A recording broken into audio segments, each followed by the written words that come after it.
আমরা যে বিষয়ে আলোচনা করব সেটি হচ্ছে কিয়ামতের পূর্ব মুহূর্তে সংঘটিত বড় বড় যুদ্ধের মধ্যে বাইতুল মুকাদ্দাসের উল্লেখ, মসজিদে আকসার উল্লেখ। কিয়ামতের পূর্ব মুহূর্তে সংঘটিত হওয়া বড় বড় যুদ্ধের মধ্যে রাসূলুল্লাহ সাল্লাল্লাহু আলাইহি ওয়াসাল্লামের পক্ষ থেকে বাইতুল মুকাদ্দাস এবং মসজিদে আকসার উল্লেখ।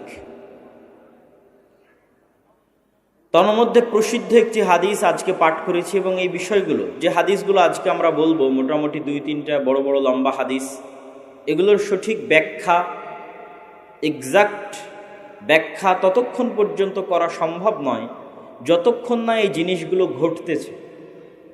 কেননা এগুলো রাসূলুল্লাহ সাল্লাল্লাহু আলাইহি ওয়াসাল্লাম বলেছেন ভবিষ্যৎকে সামনে রেখে, আর সেই ভবিষ্যৎ আমরা এখন দেখতে পাচ্ছি না।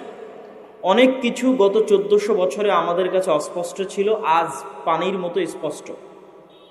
রাসূলুল্লাহ সাল্লাল্লাহু আলাইহি ওয়াসাল্লাম 1400 বছর আগে বলেছিলেন, কোনো পাত্রে যদি মাছি পড়ে তাহলে মাছি ওর মধ্যে ডুবিয়ে দাও, কেননা মাছির এক ডানায় রোগ আছে।